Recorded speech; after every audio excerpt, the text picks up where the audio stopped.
And we're back. I hope you're all having a lovely night tonight.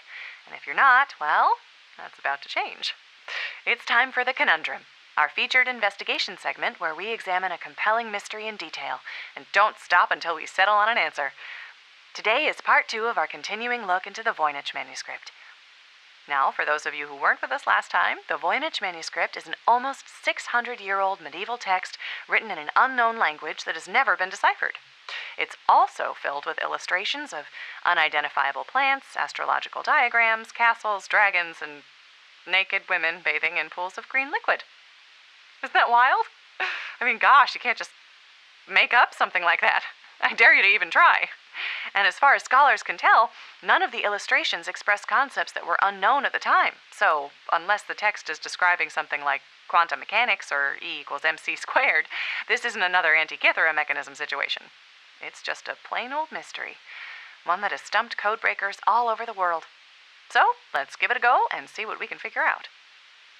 Oh, and before I go any further, I want to tell everyone that the best way I've found to view the manuscript so far is the book Decoding the Voynich by Roger Watts. The copy I found was $19.99, but it's a few years old, so you might be able to find a cheaper copy out there, or it might be in your local library. It's not a perfect solution, because the original manuscript has lots of pages that fold out, and Decoding the Voynich is just formatted like a normal book with scans of every page. If anyone out there knows an easier way for listeners to see it, though, please call in and let us know. Am I forgetting anything, Kirk? No? Does that mean no? Yeah, right. All right, so last time, we looked at the history of the manuscript, how it was discovered, and its journey from being owned by Georg Berisch, I hope I'm saying that right, to eventually ending up at Yale University. Today, we're going to look at the manuscript itself, and I guess the first thing to say about it is the size. According to my research, it is 9.3 inches tall, 6.4 inches wide, and 2 inches thick, so pretty big, which makes sense because it's about 240 pages long. Now, why do I say about 240 pages? Because the book has a number of pages that are foldable, and as far as I can tell, there isn't a consensus yet on how to count them. It also seems likely that the manuscript used to have more pages, at least 32 more, because they had been numbered at some point in its history, and there are several gaps among them indicating that some must have gone missing. Oh, and I just found this out earlier today, so I don't have a ton of info on it yet, but I read a theory in, oh gosh, what book was it? Kirk, do you remember the book I had on the coffee table? Oh, okay, I'll make sure I find it later and mention it on here. The theory was that the manuscript was actually reordered at some point, meaning that the original page order was different than what it is today. The evidence for that is a bit complicated, but it involves inconsistencies with the binding of the pages, similarities in the look of certain pages, and some of the illustrations looking like they should be grouped together when they aren't already. Anyway, we'll definitely be examining all of that in the near future.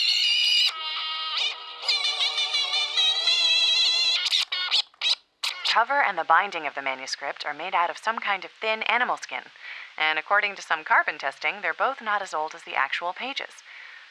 I don't know if that's something important or just related to the reality of how old it is. Maybe the original cover just fell apart, but let's keep that tidbit in mind. The pages are made of parchment, and gosh, that's a whole other... Well, listen, I have to confess, I don't know if I just missed this in school or what, but I was always under the impression that parchment was made out of paper. But it's not. It's made out of animal skins, which makes complete sense because of how long it's been used for, but wow. I just wasn't thinking things through with that one. Anyway, let's get to the important stuff. The actual writing. I don't think it'd be that interesting to hear me describe what each symbol looks like, but I'll go into a general summary of everything. There are over 170,000 characters in the manuscript. If we assume that a space before and after a collection of these characters constitutes a word, then we've got a little over 35,000 words stumping people's brains. There's also no obvious punctuation, and the ductus, which is the... Hold on, I have to pull out my dictionary. The number of strokes that make up a written letter, and the direction, sequence, and speed in which they are written. That's ductus, okay? And the ductus of the writing flows smoothly, which indicates that the author really understood what they were writing. It's fascinating, isn't it? The author wasn't having any difficulty or confusion with writing out this unknown language at all, which means that they must have practiced it extensively, to the point where they could read and write it as easily as they could a natural language. How about that? Now, When it comes to the language of the writing, most people assume that the manuscript is written in what's called a substitution cipher. This is one of the simplest and most ancient types of codes, in which letters of an established alphabet are swapped for invented ones. A is 1, B is 2, etc.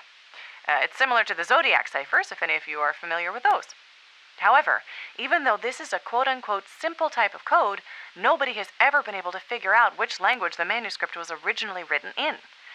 From the stuff I've read so far, there have been suggestions that it's encoding Arabic, Hebrew, Aztec, Latin, Italian, English, and so on, but there has never been a clear consensus preferring one over the other. That's one of the things we're going to try to figure out here on the show. So, for those of us who aren't experts at code breaking, where do we start? In my case, I went to the library and checked out The Code Breakers by David Kahn, which I thought was a pretty good intro to cryptology and learning the basics. There's also a discussion on the Voynich manuscript in there, and a history of some of the attempts at deciphering it, which I took as a nice bonus. The book can get a bit dry, though, so fair warning. Might not be too enjoyable to read for long stretches. That leads us to substitution ciphers, and I already have an idea for how me and all of you listening can start working on this, but it's pretty monotonous. If the first problem is figuring out what language the manuscript is encoding, then to my mind, what we need to do is take how often each character and word in the manuscript appears and compare all that to other languages. Does that make sense? Kirk, am I making sense?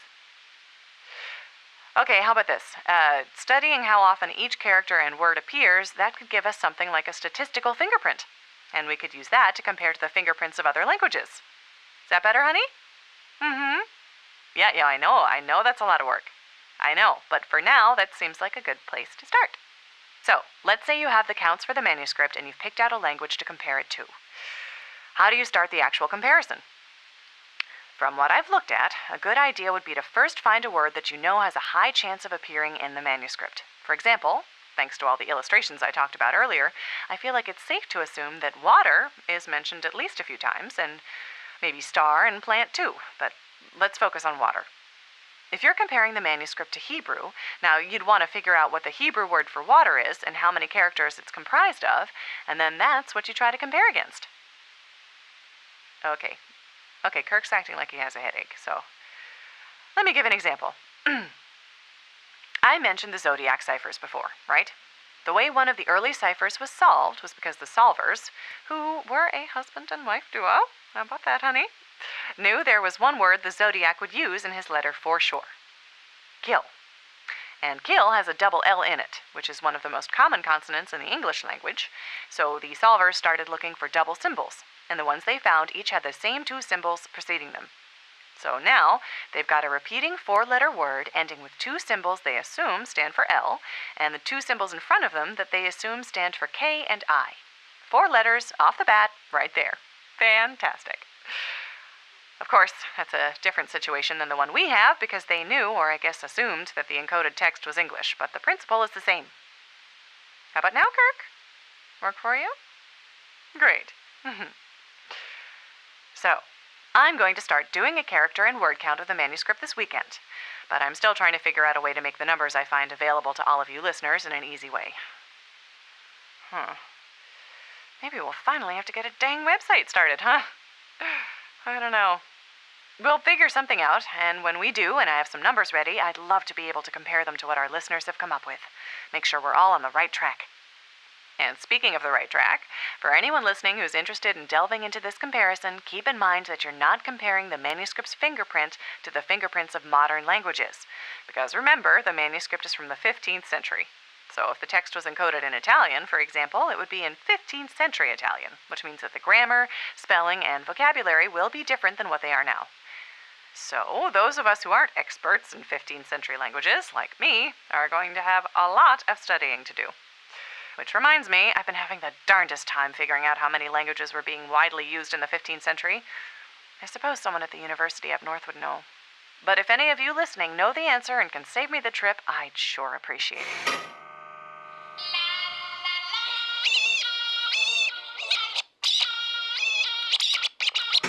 So, that's where I am at the moment. But how about the rest of you?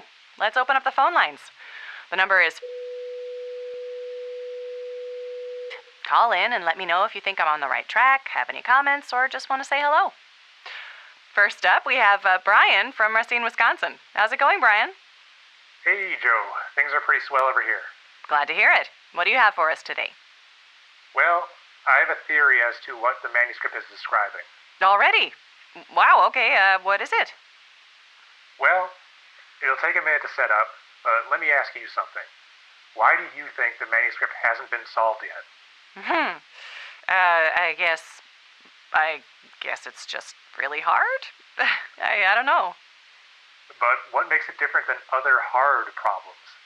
Why have the usual tools of enlightenment been unable to crack this one? There's not even a consensus as to what it is. You got me. I believe it's because the manuscript resides outside the existing scholarship. What do you mean by scholarship? Well, academic study, learning of a high level. Oh, okay. Scholarship doesn't suppose, it doesn't test ideas. It only compares, contrasts, and records. And for the majority of life's mysteries, this is sufficient. Because just about everything in our world and its answers already exists within known scholarship. Except, maybe, the Voynich manuscript, which would explain why it has been so hard to solve, let alone define. So you're saying that we don't know how to solve the manuscript because there's no existing knowledge of it? Yes, basically. The tools of wisdom that we use to solve mysteries like the human genome, we are missing the ones that we would use to solve the manuscript. They're lost. Why? How would that happen? Joe, you mentioned the ductus earlier, the strokes that make up a written letter. You said that the smoothness of the strokes in the manuscript must mean that the author practiced writing it out so much that they could read and write it as easily as they could in natural language. I believe there's a different explanation for that. What if the author could write it so well because it wasn't a cipher at all? What are you saying? It's Atlantean, Joe. The writing is Atlantean, and we don't have the scholarship to understand it because Atlantis and all of its knowledge were wiped out by the sea centuries ago. I can see where you're coming from, Brian, really. What you're saying is convincing. And when you look at the illustrations of the water tubes, the unidentifiable plants, strange astrological signs, they all fit too. But? Right.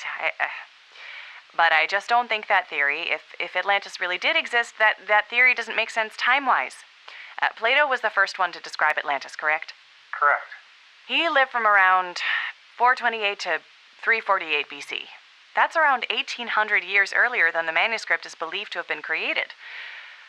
Well, it's possible that maybe some Atlantean knowledge survived its destruction and was passed down until it was eventually recorded in that manuscript, but Plato also said that Atlantis existed and fell 9,000 years before his time, around 9,600 BC. Of course, Plato could be full of shit, but as one of the primary sources of information on Atlantis, I just think it's a big strike if you're not at least in the ballpark of what he said. Fair enough. But I believe there's still a case...